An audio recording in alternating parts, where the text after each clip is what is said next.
El COVID-19 ha creado un nuevo escenario para las frutas y hortalizas, que el sector debe aprovechar para llevar a cabo una transformación necesaria, en el que tienen que estar presentes el marketing, dar valor al producto, las marcas, la colaboración y la digitalización. Para hablar de todo ello, estamos aquí con Andy Stallman, considerado uno de los principales expertos en marcas del mundo. Su talento y su carisma, así como su trabajo e influencia en el mundo de las marcas, han llevado a Andy a ser reconocido globalmente como Mr. Branding. Nos acompaña también Enrique de los Ríos, director general de Única Group, experto en el sector hortofrutícola, considerado un referente por su lucha para que este sector se convierta en una propuesta consolidada en el cambio hacia hábitos muy saludables. Bueno, Andy, empezamos contigo. Nos gustaría, un momento, que nos contaras un poco cómo ves tú el sector de frutas y hortalizas, cómo se posiciona en el mercado. Bueno, yo creo que no se puede hablar del sector en general porque hay diferentes realidades, diferentes velocidades y diferentes situaciones. Claramente es un sector que durante muchos años ha operado a nivel de branding, marketing y comunicación, más como sector commodity que como sector de valor añadido, pero decía esto de que no es posible hablar de una generalidad porque hay muchas empresas, más allá de su tamaño, medianas, pequeñas y grandes, que se han entendido el valor de crear una marca para poder generar ese valor diferenciador, ese valor añadido, ese valor de conexión mucho más allá de lo racional con los compradores, los shoppers o los consumidores. Y creo que está cada día más despertándose una conciencia de la importancia del branding, de la marca en el sector. Se da justo en un momento llamativamente positivo para el sector, porque están cambiando profundamente los hábitos de consumo. Sí. Hay unas conductas cada vez más despiertas que nos llevan a ver que la gente quiere comer más sano, quiere comer más saludable, quiere comer más nutritivo, quiere comer más natural. Se han desempolvado en estos meses de cuarentena los cuadernos de recetas de la abuela o del abuelo, o del padre o de la madre, y cada día más también los padres estamos más concientizados de que si los seres humanos somos lo que comemos, tenemos que alimentar mejor a nuestros hijos. Con lo cual, en líneas generales, a pesar de la crisis global, a pesar de la coyuntura tan rara que nos toca vivir, probablemente haya habido pocos mejores momentos que este para la industria y para el sector en particular, de empezar a crear valor a partir de la marca. Y cuando hablo de marca, no hablo de logotipos, hablo de lo que la gente dice, siente, piensa o comparte sobre tu producto o sobre tu empresa. Con lo cual, hay mucho trabajo para hacer, pero muchas oportunidades por abrazar. ¿Cómo tendría que prepararse el sector para afrontar esta oportunidad que hablas? Enrique, si tú quieres aportar algo en ese sentido. Bueno, yo comparto con Andy la situación esta de que hay un tren que está pasando, un tren de oportunidades. Fíjate que hoy, a día de hoy, se están tirando entre Almería y Granada millones de kilos de pepino, por ejemplo, porque hay una sobreproducción, hay una situación complicada del clima, hay una entrada de países terceros, pero también hay una falta de marketing. Hay una falta de estructuración comercial y de estructuración en marketing que haga que se eviten situaciones como esta. Pero además de eso, pues tenemos el viento de cola, la ciencia está de nuestro lado, no para de lanzar informes todos los días de lo sano que son nuestros productos, que estamos diseñados para comer fruta y verdura. Hay un montón de informes, redes sociales, todo el mundo habla bien y nosotros estamos viendo pasar el tren en la vía, al lado en la vía, sin dar el salto al marketing. Aproximadamente el 98% de los productos que se producen en fruta y verduras van sin marketing, sin marca, sin nada, ¿no? Y eso es algo que tenemos que ir adelante. Somos el principal productor del mundo de fruta y verdura y tenemos capacidad. Nos falta la voluntad. ¿Y tú cómo ves, Andy, esa voluntad, cómo la tenemos que llevar a cabo? ¿Qué tiene que hacer el sector? Bueno, yo creo que Primer en primer lugar lo que hace falta es espacios como el que estamos, o mejor dicho, estáis proponiendo hoy acá, que es la divulgación. Mucha gente no está haciendo branding y marketing porque no saben qué significa branding y no saben qué significa marketing. Pero no es porque ellos no estén preparados para hacerlo, sino porque nadie se los ha contado o explicado, o porque históricamente el sector no lo necesitaba. Pero coincido con Enrique en que hoy por hoy la gran mayoría del sector no lo está haciendo, pero aquellos que lo están haciendo están notando los resultados. No da lo mismo. Voy a poner un ejemplo quizás muy, muy obvio, ¿no? No da lo mismo ir a comprar un plátano o una banana al supermercado, a la tienda del barrio, al almacén, al hipermercado, y ver simplemente un plátano o una banana, o ver algo que dice plátano de Canarias, o chiquita, o dole, ¿no? Cada uno generará una reacción y nosotros veremos si esa marca es una marca que comparte nuestros valores o que nosotros compartimos sus valores. Cuando hablo de valores, hablo de, por ejemplo, compromiso medioambiental, hablo, por ejemplo, de sostenibilidad, hablo, por ejemplo, de cómo se trata a sus empleados, de cómo es la cadena de distribución, de cuál es, si abrazan los ODS o no abrazan los ODS, en fin, etcétera, etcétera, etcétera. Con lo cual creo que el punto principal sería divulgación. Y el segundo punto principal sería cambiar el chip en este sentido. Históricamente, en casi todos los sectores y todas las industrias, lo que nos enseñaron es que hay que competir, ¿sí? Hay que competir y se beneficia uno o se beneficia el otro. Y en estos tiempos, creo que hay que abrazar lo que yo denominé la teoría de la gallina. Las gallinas cuando cocorean hacen co, co, co, y lo que hace falta es, además de competir, sumarle al competir colaboración, cooperación y co-creación. Porque en definitiva, si el sector o la industria pueden empezar a operar bajo este nuevo modelo de que además de competir se puede colaborar, co-crear y cooperar, va a haber muchas más oportunidades también de despertar conciencias, ya no desde el punto de vista de las empresas, sino desde el punto de vista de los consumidores.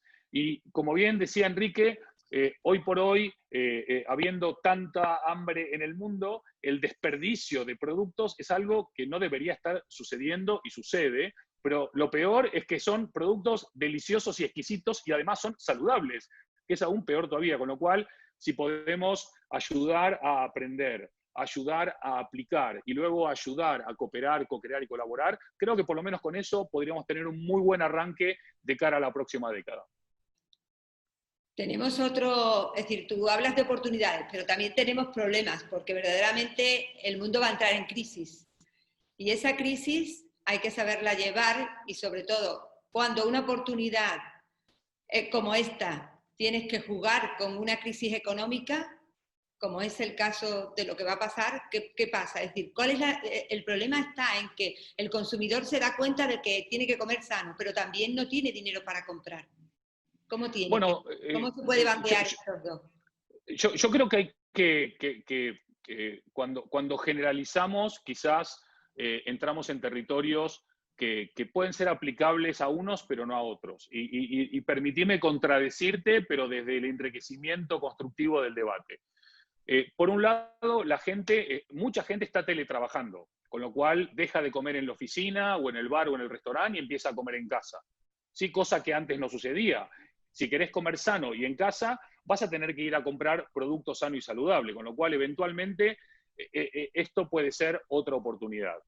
Segunda oportunidad, la gente, por los toques de queda, por las cuarentenas, por las limitaciones a la movilidad, sale mucho menos a comer afuera o a cenar afuera o a picar afuera, con lo cual come más en casa, con lo cual necesitan comprar mucha más alimentación que la que compraba antes para comer en casa. Pero es que además estamos sumando esto a que hay mucho más ahorro familiar. Eventualmente podrá haber menos ingreso, pero también hay más ahorro, con lo cual no digo que es lo comido por lo servido, pero también hay una reorientación de la economía familiar hacia diferentes prioridades. Eventualmente la salud, por supuesto la seguridad y por supuesto la alimentación. Entonces yo creo que verdaderamente hay una realidad, lo dije hace poco en una conferencia, dije, si de algo estamos seguros, es de que el ser humano, por lo menos en los próximos 50 o 100 años, tiene que comer y tiene que alimentarse. Con lo cual, dentro de todos los sectores o industrias que podrían ser ganadoras o perdedoras, la industria de frutas y verduras está dentro de las que pueden ser grandes ganadoras, pero no solamente por lo que acabo de describir, sino porque además podrían abrazar la oportunidad de empezar a crear verdadero valor añadido, que no es solamente la marca en un pack o en una bolsa o en un envase, sino también creación de contenido, concienciación de por qué es bueno comer frutas y verduras, la utilización de las herramientas que muy inteligentemente mencionaba antes Enrique, que nos permite llegar a más personas de una manera más directa, incluso establecer relaciones y diálogos, y potenciar una comunidad de amantes de las frutas y verduras que además son de las mejores del mundo, ¿no? Si no las mejores, ya me corregirán ustedes que son más expertos que yo. Enrique, tú también hablas siempre de esta dicotomía. ¿Cómo la ves tú desde el sector? Yo, sabes, como decía Andy, las personas, estemos en casa o estemos en la oficina o estemos en la luna, necesitamos seguir comiendo. Y un ser humano, para estar vivo, consume aproximadamente 400 y pico kilos al año de cosas. Las cosas pueden ser diferentes, pueden ser ultraprocesados o pueden ser fruta y verdura. Nos quejamos del precio y dices, es que comer fruta y verdura es caro y tal. Dices, oye, un kilo de gusanitos vale 12 euros, un kilo de bollicao vale 15 euros. Oye, ¿un kilo de manzana que te cueste 4 euros es caro? A lo mejor es que estamos dejándonos llevar por una industria que es muy hábil en marketing y que es capaz de vender cosas caras como si fuesen baratos. Bien porque lo hacen por precio unitario, bien por lo que sea, ¿no? Entonces, y luego el marketing que organicemos nosotros, yo entiendo que no debe ser a veces que lo hemos hecho como regañando a la gente, porque no come fruta y verdura. Es que no comes brócoli con lo sano que es. ¿Tiene que venir el médico a recetarte brócoli para que comas brócoli? Pues sí, porque el sector no es capaz de articular un mensaje emocional que la gente quiera comer brócoli sin que le pongan una pistola en la cabeza, ¿no?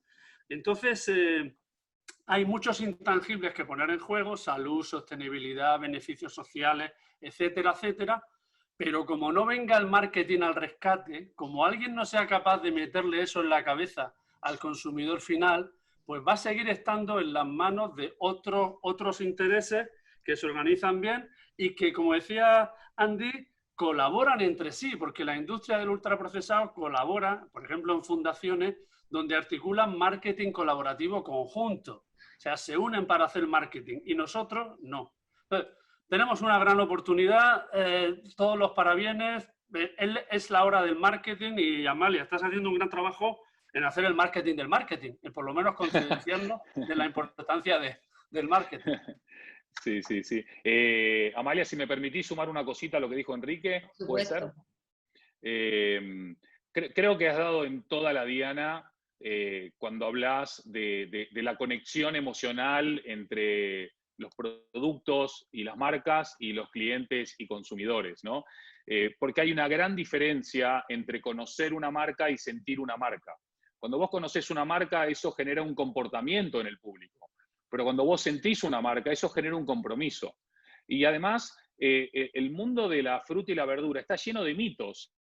Por ejemplo, el del brócoli que vos acabas de mencionar. Yo tengo 3 hijos y son fanáticos del brócoli, pero fanáticos del brócoli. Igual que pueden ser fanáticos de algún producto ultraprocesado, como tú mencionabas, es que son fanáticos del brócoli. Lo que pasa es que, claro, fue muy fácil para los intereses de X decir que el brócoli es antiniño, o mejor dicho, que los niños son antibrócoli, cuando no es así. Y creo que ahí también hay un trabajo de storytelling, ¿no? O de contenido, o de relato, o de todo combinado, que tiene que empezar desde muy temprana edad, ¿verdad? Porque si vos analizás, por ejemplo, la bebida gaseosa más famosa del mundo, una de sus grandes estrategias de marketing consiste en empezar a, vamos a llamar, no sé, no quiero decir adoctrinar, ¿no? Pero vamos a llamar de alguna manera similar a esta, a los niños desde muy temprana edad. Entonces, claro, si tú desde pequeño ya bebes este producto, pues ya te empieza a acompañar desde toda tu vida. Si desde pequeños seguimos teniendo la percepción y la concepción errónea de que a los niños no les gustan la fruta y la verdura, pues yo te invito en verano a venir a cualquier casa con niños y a poner una sandía o un melón exquisito y que los niños se meten a tortas por comérselo. Entonces, quizás verdaderamente hace falta reestructurar el mensaje, pero no hablar desde lo racional solamente, ¿no? Bueno, esto tiene menos caloría que aquello, o esto tiene menos... Eso al final llega a algunos, pero no llega a la gran mayoría. Acá hay que hablar del disfrute, del compartir, del sentir, de la risa, de la mesa, de la familia, de los amigos, de los colegas.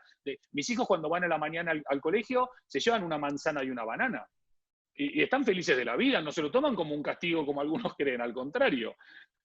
Claramente se ha dejado el relato quizás en manos de otras empresas, organizaciones o fuerzas que lo que han hecho es llevar el mensaje hacia los intereses de otros sectores que en definitiva compiten por el mismo, como se llama ahora, share of wallet, ¿no?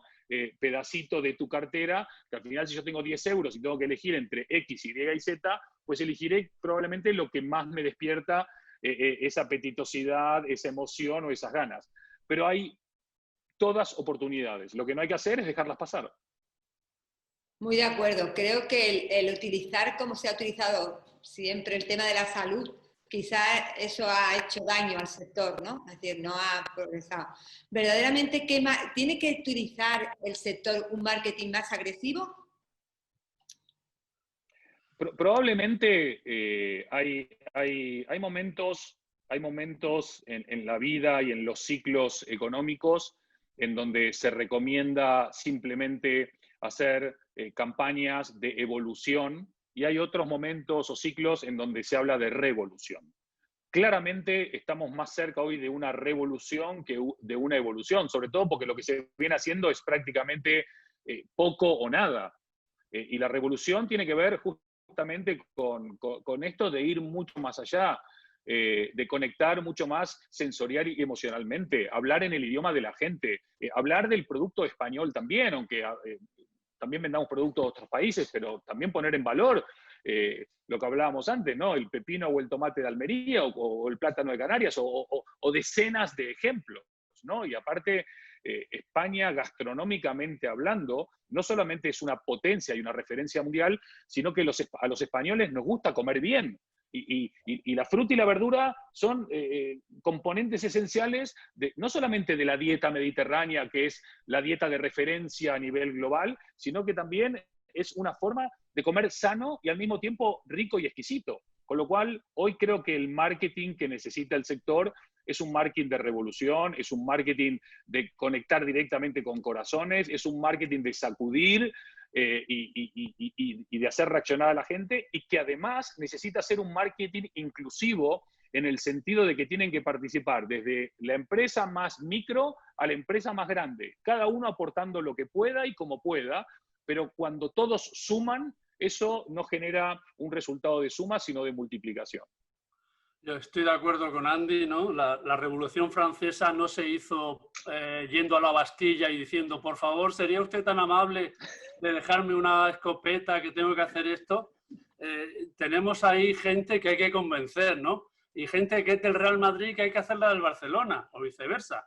Porque alguien que no come sano, que no come fruta y verdura, hacer lo que coma, el marketing es de ese orden de magnitud, ¿no?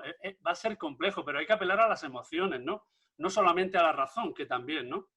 Y yo lo que quería hacerle a Andy una pregunta, porque Andy, a veces el marketing sirve para hacer que la gente coma productos sanos, pero también para que la gente coma productos insanos. O sea, porque hay marketing de esas compañías que tú dices, ¿no? Que hacen un marketing fenomenal y consigan sus objetivos, que es que la gente se saque el dinero del bolsillo y se lo dé a ellos. ¿Tú qué piensas del factor ético del marketing o del propósito de las empresas y los productos? ¿Vale que el marketing se aplique sobre cualquier cosa porque sea una herramienta? ¿O debería tener también un componente ético, ¿no? Porque ves a las empresas estas anunciándose sostenibilidad, menos consumo de esto, tal, cuando realmente, objetivamente, son productos que no son sanos. ¿Tú qué piensas de esto? Bueno, yo lo primero que pienso es de que la gente tiene acceso a Internet, ha podido ampliar su horizonte de información.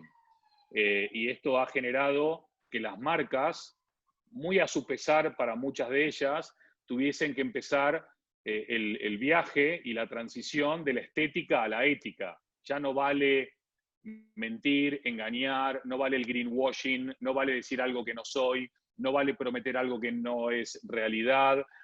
Obviamente todavía queda un camino por recorrer, Hay muchas compañías de referencia que se han dado cuenta y se están dando cuenta de que no se puede engañar a la gente, de que el consumidor y el shopper están cada vez más informados, de que los millennials en general están mucho más por la labor de elegir y comprar un producto de una marca que verdaderamente trata bien a su gente, trata bien al medio ambiente, trata bien a la sostenibilidad, etcétera, etcétera, etcétera, y que incluso dicho por ellos mismos, la mayoría de millennials están dispuestos a pagar un plus por ese tipo de producto social y medioambientalmente comprometido. Con lo cual, el ser ético, el tener valores, el tener un propósito claro, etcétera, etcétera, etcétera, no solamente es imprescindible para conectar, seducir y fidelizar al cliente del siglo XXI, sino que es que además es buen negocio. O sea, no es solamente, porque todo el mundo ve este tipo de inversión como un gasto. El branding es un gasto, el marketing es un gasto, la sostenibilidad es un gasto. No, no, señores. Será un gasto si es mentira, será un gasto si es para engañar, será un gasto si lo haces mal. Pero si lo haces bien y orientás bien tu estrategia desde la honestidad, desde lo genuino, desde lo auténtico y desde los valores, eso claramente va a cambiar. Y hoy por hoy la gente está comentando, la gente está diciendo, la gente incluso está denunciando. Y hay muchos ejemplos de marcas que han dicho algo que no era verdad y ha habido movilizaciones en contra de eso y que las marcas han tenido que rectificar o en algunos casos quebrar. Con lo cual sí tengo esperanza de que este proceso que ya comenzó hace algunos años se consolide, evolucione y que eventualmente en poco tiempo el marketing termine siendo todo lo honesto que se puede ser. Un tema que creo que es importante, saber si verdaderamente el enemigo de las frutas y hortalizas son los alimentos ultraprocesados. ¿Qué piensas sobre eso? Luego tú, Enrique, puedes comentar. Para mí no hay enemigos, para mí hay competidores. Enemigos hay en una guerra, y acá no estamos hablando de una guerra, acá lo que estamos hablando quizás es de una batalla, si queremos mantenernos en el terreno bélico, ¿no? Y la batalla es por la atención, el tiempo y el dinero de las personas. Y cuando hablo del tiempo, la atención y el dinero de las personas, lo que tenemos que hacer es cambiar la forma en que veíamos antes la competencia del mercado. Y déjame salir de frutas y hortalizas o frutas y verduras e ir a otro sector para que la gente lo entienda de manera muy clara. El centro comercial X de una ciudad X competía contra un centro comercial Y de la misma ciudad. El supermercado X de esa misma ciudad competía contra el supermercado de la misma ciudad. Y así hablábamos de la competencia. Hoy por hoy, todas las marcas, todos los productos, todos los servicios compiten contra todos. No solamente los de su categoría o no solamente los de una industria más ampliada o transversal. Hoy Netflix está tratando de capturar mi tiempo, igual que lo está tratando de capturar Movistar, la revista Mercados, la marca única o Totem Branding. Todos estamos peleando por capturar la atención, el tiempo y el dinero de las personas. Con lo cual, no hay que pensar solamente en términos duales o binarios, es esta industria o esta industria. Tú compites contra algo mucho más grande, con lo cual tu propuesta de valor, tu mensaje, tu valor añadido y tu valor percibido tienen que tener la fuerza de seguir pensando como fruta y como verdura, pero empezar a actuar más como marca que tiene que ser relevante para la vida de las personas. Y si tu marca es relevante para la vida de las personas, ¿en qué sentido? En el sentido de que te cuida la salud, en el sentido de que te alimenta mejor, en el sentido de que te hace la vida mejor o más divertida, o más exquisita, o más fascinante, o más apasionante, o lo que fuese, entonces sí estás compitiendo con las herramientas o con las armas necesarias en un nuevo contexto de mercado en donde ya no hay nichos. Hoy lo que hay son personas que quieren comprar algo y cuando van a comprar algo analizan un montón de variables y entre esas variables como mínimo consultan 11 fuentes online. Con lo cual, si las frutas y las verduras no están en Internet, para esta gente no existen. Y entonces, si no existís, ¿sabes lo que sucede? La gente no te compra. Enrique, cuando quieras. Bueno, yo estoy muy de acuerdo con Andy. Al final se trata estamos hablando de percepciones. O sea, ¿qué es lo que mueve a una persona a comprar un determinado producto? Y claro, hay que hacer un escáner cerebral y decir, ¿por qué la gente compra fruta y verdura? ¿O por qué la gente compra otras cosas, no?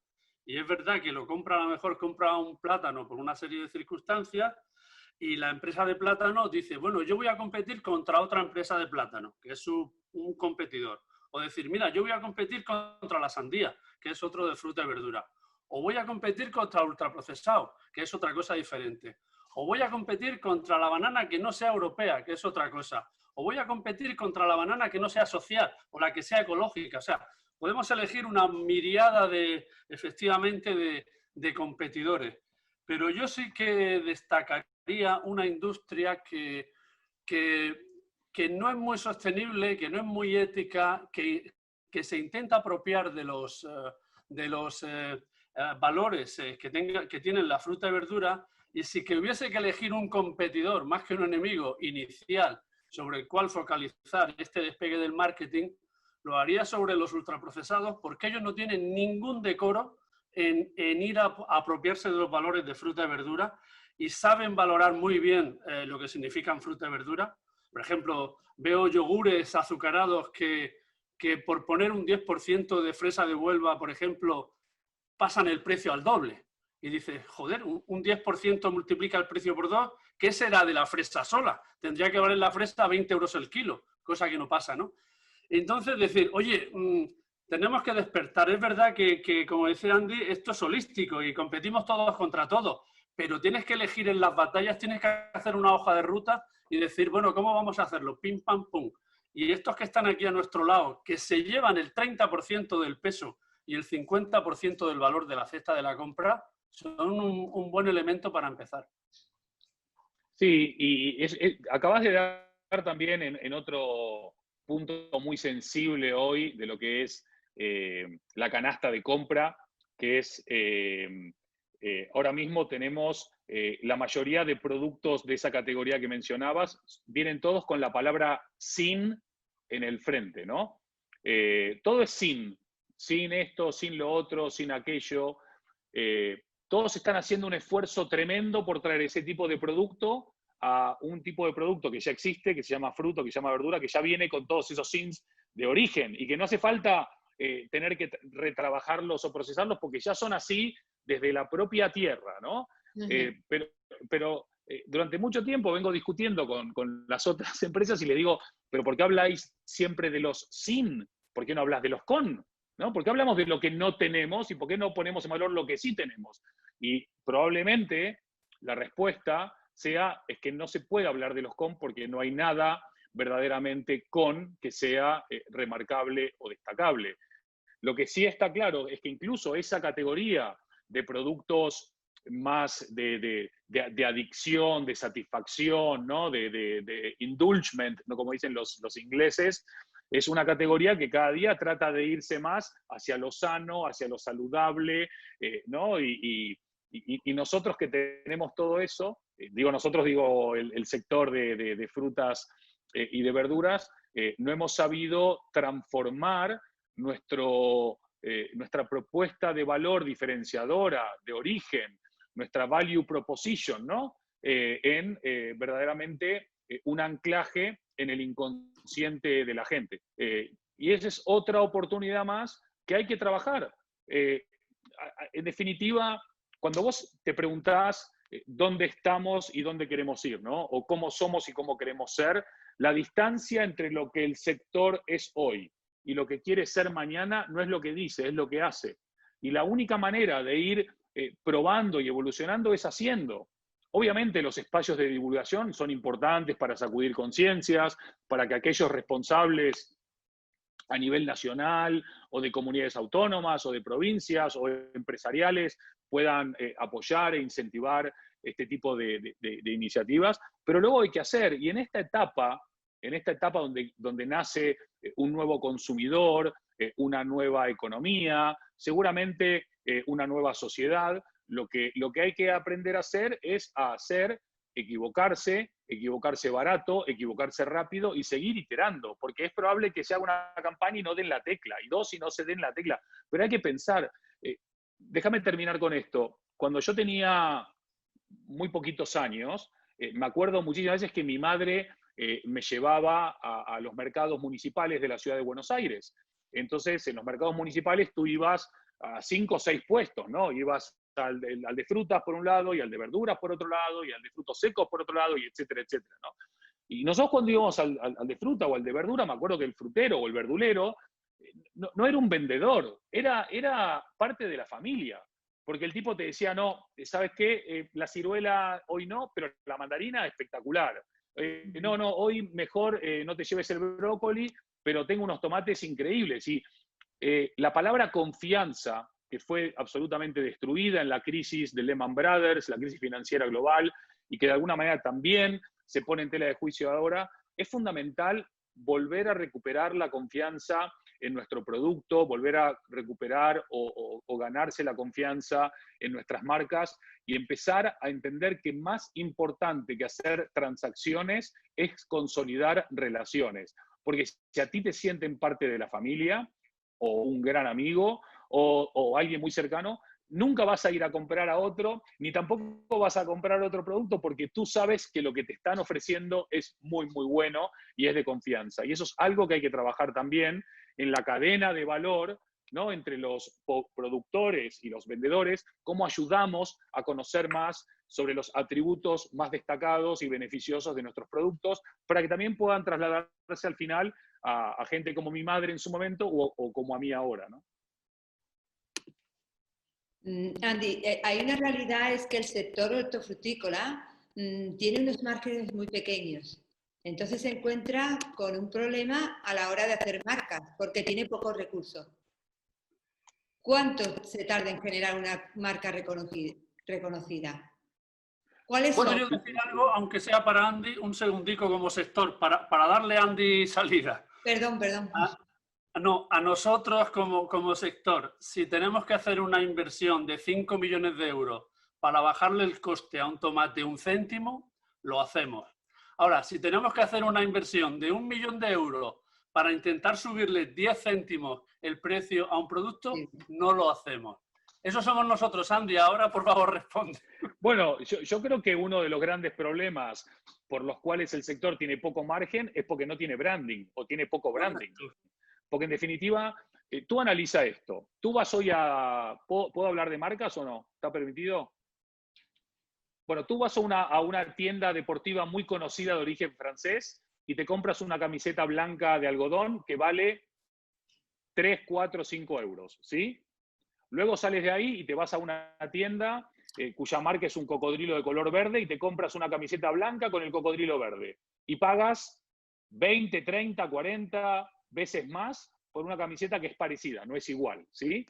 La diferencia entre los 3, 5 euros y los 50, 60 euros, obviamente es la calidad del algodón, obviamente es la manufactura, pero sobre todo, ¿sabes cuál es la diferencia? La marca. Entonces, tú quieres tener más margen, tienes que empezar a crear un valor percibido que cuando yo compre X producto, no solo no me parezca caro, sino que yo perciba que la relación calidad-precio es barata. El Español salió hace muy poquito un estudio que decía algo así como que el español de todos los europeos es el más sensible a la relación calidad-precio, ¿no? Pero del precio es muy fácil hablar, lo que no es muy fácil es entender cuál es la calidad. Y cuando hablas de la calidad, eso tiene mucho que ver con el branding. De todas maneras, te digo, Enrique, que lo que vos acabas de describir es algo que sucede en muchos sectores o industrias, ¿no?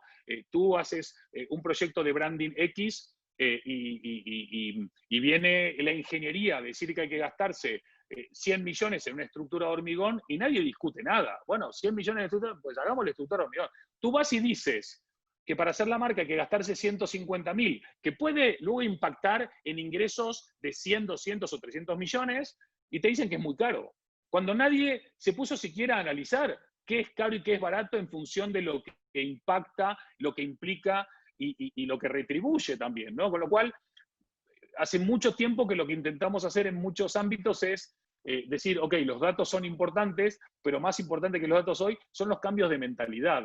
Porque en el momento que vos entendés el margen incremental que puede crear un posicionamiento de marca que entra en la mente y en el corazón de los usuarios, nunca te va a parecer caro. Así es. Amén. Pero, ¿cómo conseguir la confianza del consumidor con la variabilidad típica del producto hortofrutícola? Es decir, hay un cambio constante. ¿Cómo conseguirlo? Por lo mismo que eliges una marca de teléfono que otra, por lo mismo que eliges una marca de vino por otra, por lo mismo que eliges una pasta dentífrica por encima de otro, por lo mismo que eliges un desodorante sobre otro. Hace 60, 70, 80 años, el jabón en polvo, la lavandina, la lejía, el dentífrico, todo eso era marca blanca, era commodity. Sin embargo, hubo gente que dijo, oye, ¿y si en vez de vender un pomo de dentífrico a 0,20 céntimos, le ponemos una marca y le ponemos unas rayas rojas y creamos un halo de investigación y de protección de las caries, etcétera, etcétera, etcétera, y en vez de 0,20 ahora vale 2,90? Y lo han logrado. No estoy diciendo que el branding es... del valor del producto, ¿no? De darle valor al producto, ¿no? De darle valor al producto a partir de crear marcas que empoderen ese valor del producto. Obviamente, hay que ser muy sincero con todo el mundo. El branding no es una fórmula mágica para todo el mundo igual. Lo que sí podemos decir es que, primero, una buena estrategia de branding a nadie le garantiza el éxito, pero una nula o mala estrategia de branding sí asegura el fracaso. Eso por un lado. Y en segundo lugar, no se empieza a hacer branding un lunes y el martes ya empezás a cobrar 10 veces más por ese producto. Esto lleva un proceso, lleva un tiempo. A veces puede ser más largo, a veces puede ser más corto. Depende también cómo se hace, depende de los recursos que se inviertan. No se trata de invertir mucho dinero, se trata de ser inteligente, creativo, innovador y sobre todo entender verdaderamente los valores, el propósito, el talento, la distribución, la conexión emocional, las historias que vas a contar, etcétera, etcétera, etcétera. Lo que sí le podemos decir a todo el mundo es que cada día que no estás haciendo esto es un día perdido. Pero si empiezas a hacerlo ahora, habiendo invertido X, es probable que ganes mucho más. Porque en épocas de crisis, todo el mundo se está preguntando cuál es el costo de hacer tal cosa. Y muy poca gente, muchos que yo conozco, se está preguntando cuál es el coste de no hacerlo. Y ese es el cambio de mentalidad que tiene que haber en este sector. ¿Qué está perdiendo el sector por no estar invirtiendo en un buen branding, en un buen marketing, para poder no solamente aumentar ese margen que tú mencionabas, sino también aumentar espacio en la canasta de la familia, aumentar espacio en el tiempo de consumo de las personas, aumentar espacio en las ganas de querer comprar este producto y no otro producto? Es que al final es toda una cadena o un círculo virtuoso que se da a partir de la creación de valor en este sentido. A mí me gustaría, con tu permiso, Amalia, hacer una pregunta a Andy, que es el encaje de la marca dentro del marketing, porque no todo el marketing tiene que ser marca, entiendo, ¿no? Por ejemplo, si yo veo que el consumidor europeo tiene una sensibilidad hacia producto ecológico, valorizo el producto si me paso al ecológico, aunque no lleve marca, pero ya estoy valorizando el producto y dando una rentabilidad al agricultor, ¿no? O si veo que hay una sensibilidad social, pues hacia los productos o ética, pues podemos hacer un sello ético, un sello social, un sello europeo de seguridad. O sea, no necesariamente una marca particular, aunque la marca particular puede ser la quinta esencia o la guinda del pastel o no sé cómo llamarlo. Me gustaría comentar eso. ¿Cómo ves tú una marca dentro del marketing y qué condiciones mínimas se tienen que desarrollar para poder hacer una marca con mínimas garantías de éxito? Muy bien, es una pregunta supremamente interesante. Voy a intentar estar al nivel de la pregunta en mi respuesta. Voy a hacer el esfuerzo. Por un lado, para que la gente entienda la diferencia entre branding y marketing, por si alguien que nos está viendo o escuchando no la sabe, en términos muy sencillos, el branding es el alma de tu empresa, mientras que el marketing es la voz de tu empresa. Si vos sos una empresa sin branding, sos una empresa que no tiene alma. Y si sos una empresa que no tiene marketing, sos una empresa muda. Nadie sabe lo que tenés para contar, compartir o comunicar. Dicho esto, no es lo uno más importante que lo otro. O sea, hay que tener branding y hay que tener marketing. Hay que saber en qué momento hay un push de un lado o un push de otro lado. Lo mínimo para crear una marca y una estrategia de branding, que para mí branding es el proceso de creación, construcción y desarrollo de una marca, es primero entender bien el propósito de tu existencia. ¿Por qué nació tu empresa? ¿Sí? ¿Con qué vocación nació tu empresa? ¿Sí? Segundo, ¿tiene valores tu empresa? Y si esos valores se viven, se sienten, se comparten, inspiran. En tu empresa hay pasiones que movilizan a la gente a trabajar más allá de la remuneración económica, o solamente hay una convicción económica que no va mucho más allá del impacto, como dijimos antes, o social o medioambiental, o de la gente, o en la economía de lo que tú aportas. ¿Qué tienes tú para decir que otras marcas no tengan para decir? ¿Y por qué es relevante lo que haces y por qué es relevante lo que dices, pero no para ti, sino para la gente que te elige o te compra o te recomienda? Ese es un kit de comienzo bastante fácil de entender. No digo que sea fácil de responder. Hoy por hoy, cuando vos creás un sello europeo o español o internacional que endose tu producto como producto sostenible o como producto respetuoso con el medio ambiente o como tantos sellos que hay, cada sello es una marca también, porque esos sellos se crean con una vocación de creación de valor y construcción de valor entre aquellos que creen en esa contribución y aquellos que consumen ese producto porque creen también en ese sello que fue creado. Hoy por hoy, la gran diferencia que puede existir entre solamente tener sellos y ser un producto commodity o tener una marca es, uno, que podés cobrar más, dos, que podés crear comunidad y seguir la conversación mucho más allá del momento de compra, porque tenés plataformas, porque tenés omnicanalidad, porque tenés gente que pueda eventualmente querer preguntar o saber más. Tercero, podés buscar co-brandings en función de diferentes intereses o campañas que quieras cobrar.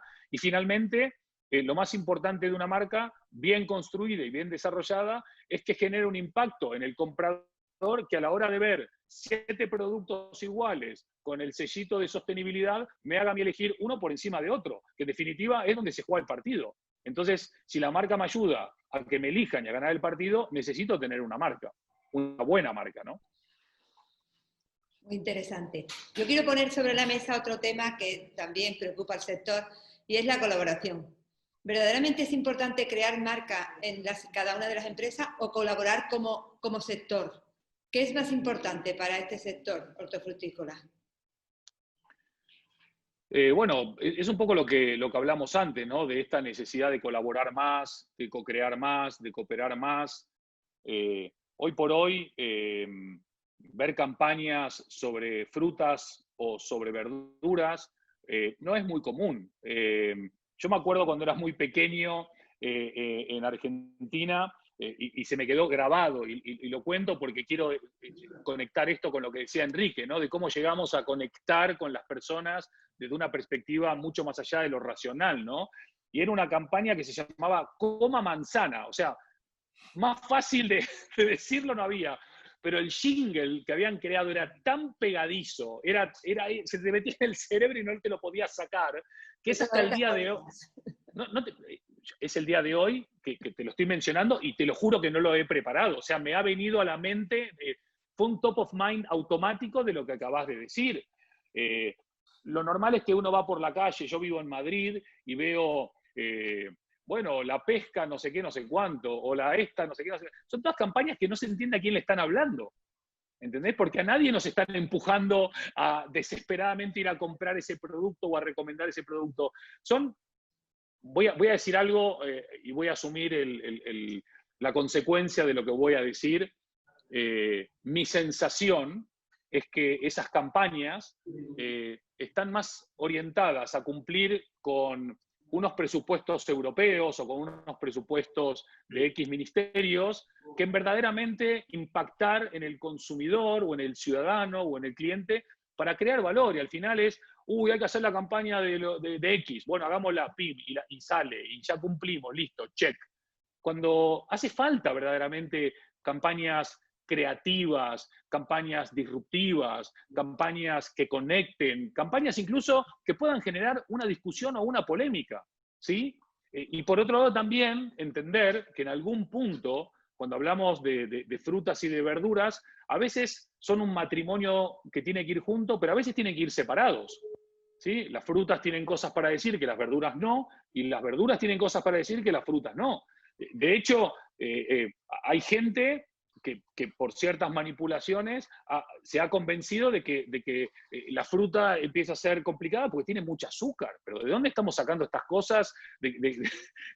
Mientras nos comemos esos gusanitos que decía Enrique, dejamos de comer una fruta porque tiene mucho azúcar, estamos todos locos. Entonces, si tú dejas el control de tu relato, el control de tus historias, el control de tu contenido en manos de terceros, corres este tipo de riesgos. Sí, yo por completar lo que dice Andy, sabes, en la escuela también siempre nos han enseñado a ser competitivos y luego vas al máster y dices que hay que ser competitivo y hay que ser un lobo solitario, parece, ¿no? Que te dicen, y además si a eso le une formación en finanzas y tal, pues hay que ser competitivo y cuidar el activo y el pasivo y tal, y eso te hace ser una persona que no coopera ni colabora con otros, ¿no? Y el marketing yo creo que tiene ahora más de escenario de colaboración entre empresas del sector, porque hacer una buena campaña de marketing yo entiendo que no es fácil y luego que hay que gastarse dinero para que eso tenga un mediano éxito. Hay que clavarle un clavo en la cabeza a alguien y como decía Andy, como manzana, seguramente fue muy original, pero también se gastaron dinero en que el martillo clavase ese clavo en la cabeza, ¿no? Y si hay que gastarse el dinero, mejor hacerlo colaborando con otros que compartimos los mismos valores y un producto, una gama de productos similares, en primer lugar porque dejamos de ser competencia y empezamos a colaborar y tenemos entornos de colaboración, aunque tengamos otros de competencia, que no pasa nada, pero en el marketing deberíamos de incitar más a buscar espacios de colaboración para que sea realmente efectivo, más que intentar ser pequeñas marcas de lobo solitario que se gastan un pequeño presupuesto en marketing y esperar el milagro de que alguien nos prefiera. Yo creo que eso va a ser difícil que pueda pasar. ¿Sabes cuál es la mejor campaña de marketing? ¿No? Un cliente feliz y satisfecho. Claro. Pero ¿qué opinas de que como son, es decir, está claro que el sector hortofrutícola está muy atomizado?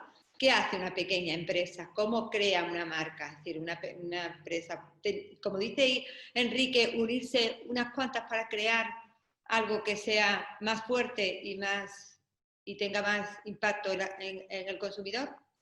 Bueno, hay muchos ejemplos recientes y no tan recientes de cooperativas que han hecho un trabajo increíble de sumar diferentes empresas pequeñitas o medianas para crear valor.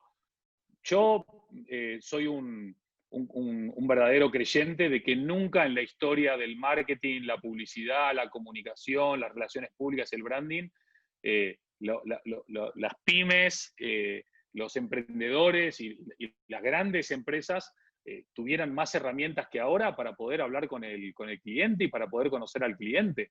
Y la mayoría de las herramientas son gratis.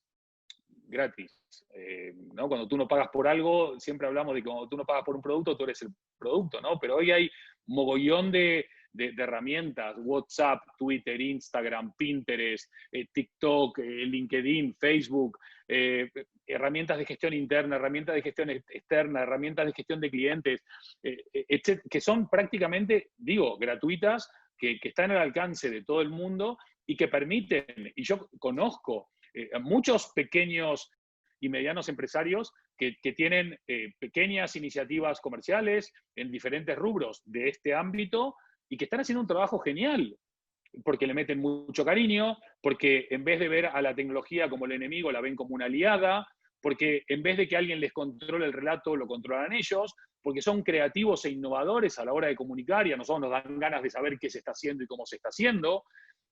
Creo que verdaderamente las herramientas están puestas al alcance de todo el mundo. Por supuesto, esto depende de cómo cada uno reaccione ante estas situaciones.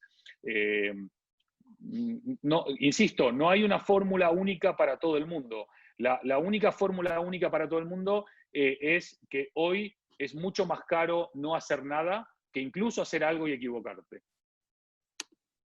Sí, posiblemente esa es la realidad. Verdaderamente, como hemos dicho, a mí me encanta una frase que dice siempre Andy: cuando la situación no puede ser transformada, hay que transformarse. En la mente de los directivos del sector está esa transformación, pero si tuviésemos que hacer un decálogo o pasos a seguir, ¿cuáles serían para empezar esa transformación? Creo que por un lado, lo fuimos diciendo, ¿no? A lo largo de la charla, Sí. seguramente en el decálogo estuviese muy arriba en la lista la importancia de pasar de solamente competir a buscar ámbitos de colaboración, co-creación y cooperación, que sería uno. Dos, probablemente sea importante la divulgación, y creo que deberíamos todos sumar en este ámbito importante. Tres, empezar a abrazar el branding y el marketing sin miedo y sin temor, sabiendo que la creación de una marca es un proceso y no un suceso. Cuatro, creo que habría que buscar la manera de aprovechar mejor, ya sean los fondos europeos o los fondos de España, para crear campañas que verdaderamente creen empatía, simpatía, alegría, por utilizar palabras de Enrique, que claven el clavo en la cabeza de la gente o en el corazón de la gente también. Cinco, seguramente sea muy importante no solamente hablar de datos, sino de una nueva mentalidad de creación de valor, de conexión emocional y también de utilizar las herramientas de comunicación para poder llegar a más gente de una manera más creativa, más innovadora.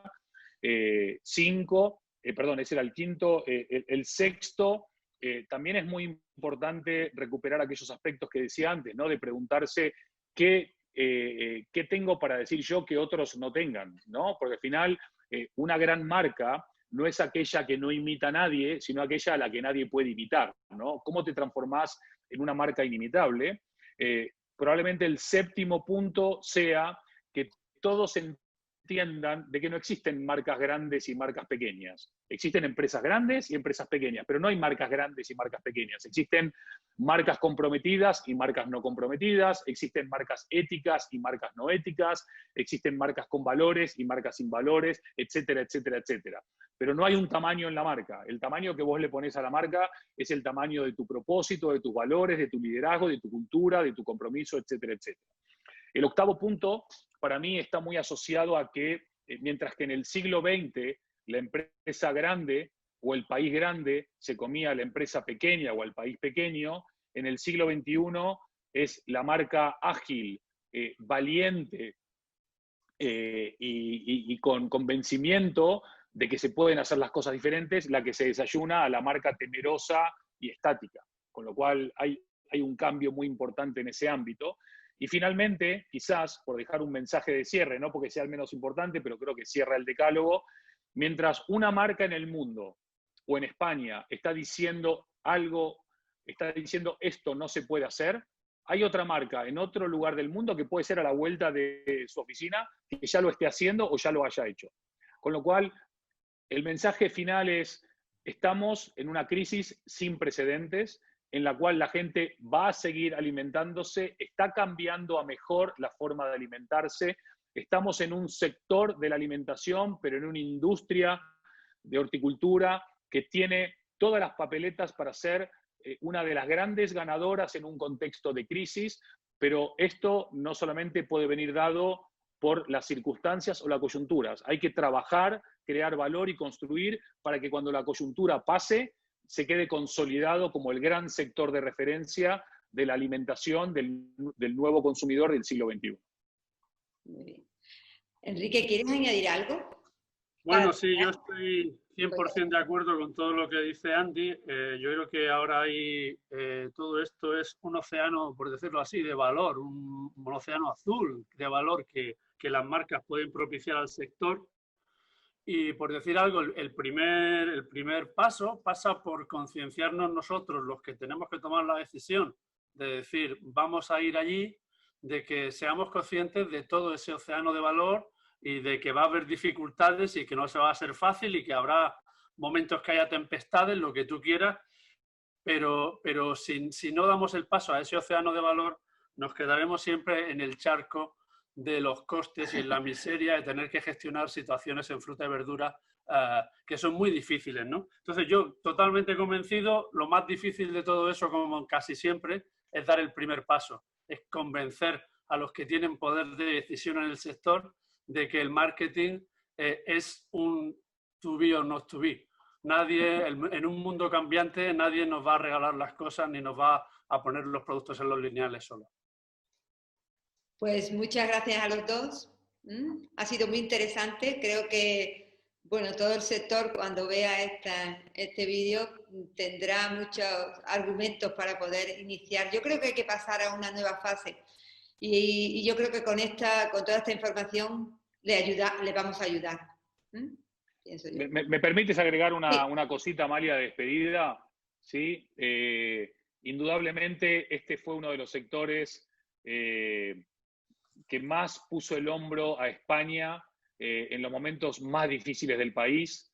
Quería simplemente a todos los que nos vean, a todas las que nos vean, nos acompañen, darle las gracias, reconocer públicamente ese trabajo increíble, no exento de riesgo en momentos verdaderamente de incertidumbre profunda y que han permitido que los que estábamos encerrados en casa y que ahora no estamos tan encerrados, pero que seguimos con estas limitaciones, podamos seguir disfrutando de un producto espectacular gracias al esfuerzo y a la entrega y al excelente trabajo que siguen haciendo, que han hecho y que seguirán haciendo.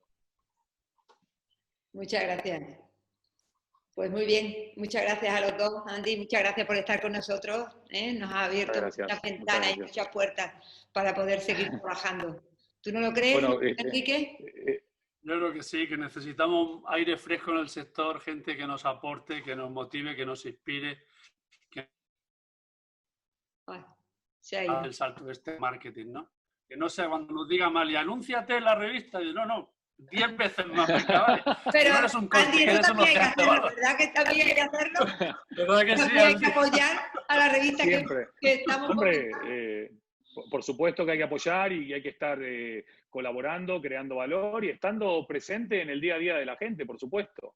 Y la verdad que creo que ha sido una pegada, Amalia, que Enrique esté hoy aquí con nosotros, un enorme referente, un tipo admirable, brillante y que aparte está en el día a día de todo esto y que esto no quede solamente como una voz de fuera, sino que también es un convencimiento desde dentro, ¿no? Con lo cual, bueno, yo aprendo mucho escuchando a Enrique, también agradezco su presencia. Y Amalia, excelentes tus preguntas. Como dice mi hermano Sergio, al final una buena entrevista para tener buenas respuestas necesita tener muy buenas preguntas. Y tú has hecho preguntas excelentes. Muchas gracias a ti, sobre todo. Bueno. Hasta otro pues, día. Un abrazo, que estén bien. Chao, otro día, gracias, Andy. Hasta luego. Gracias, adiós.